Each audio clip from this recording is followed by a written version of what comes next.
హమాలీ కార్మికులకు welfare board ఏర్పాటు చేయాలి.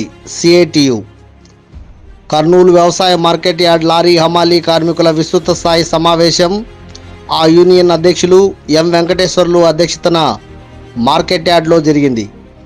ఈ సమావేశానికి సిఐటియు జిల్లా అధ్యక్షులు PS Radhakrishna, Kurnool university CITU అధ్యక్ష కార్యదర్శులు R Narasimhulu, CS Saibaba, market yard యూనియన్ల గౌరవ అధ్యక్షులు టి రాముడు హాజరయ్యారు.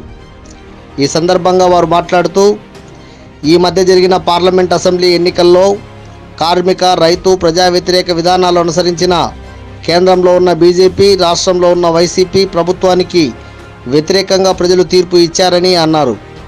రాష్ట్రంలో కొత్తగా ఏర్పడిన టీడీపీ కూటమి ప్రభుత్వం కార్మిక, రైతు, ప్రజా వ్యతిరేక విధానాలకు స్వస్తి పలకాలని అన్నారు. రాష్ట్రంలో లక్షలాది మంది తమ రెక్కల కష్టంతో పనిచేస్తున్న హమాలీ ముఠా కార్మికులకు వెల్ఫేర్ బోర్డును ఏర్పాటు చేసి హమాలీ కార్మికులకు వెల్ఫేర్ అందే విధంగా చూడాలని డిమాండ్ చేశారు.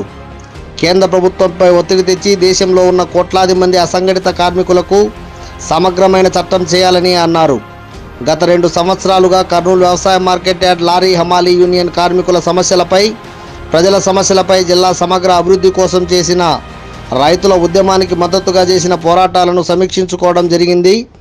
రాబోయే కాలంలో వ్యవసాయ మార్కెట్ యార్డ్లో కార్మికులు ఎదుర్కొంటున్న సమస్య పరిష్కారం కోసం కృషి చేయాలని, హమాలీ కార్మికులకు పిఎఫ్, ఈఎస్ఐ సౌకర్యం కోసం 10 లక్షల బీమా సౌకర్యం కోసం పోరాడాలని తీర్మానించారన్నారు.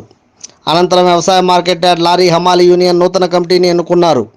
యూనియన్ గౌరవాధ్యక్షులుగా టి రాముడు, యూనియన్ అధ్యక్షులుగా ఎం వెంకటేశ్వర్లు, కార్యదర్శిగా యు బీసన్న, ఉపాధ్యక్షులుగా కె కేశవులు, సహాయ కార్యదర్శిగా కె మధు, యూనియన్ ట్రెజరర్గా బికే రామకృష్ణ, కమిటీ సభ్యులుగా బి నాగన్న, కె కృష్ణ, శ్రీనివాసులు, ముత్తయ్య, యోహాన్, కోదండరాముడు, ఎల్లప్పలను ఏకగ్రీవంగా ఎన్నుకున్నారు.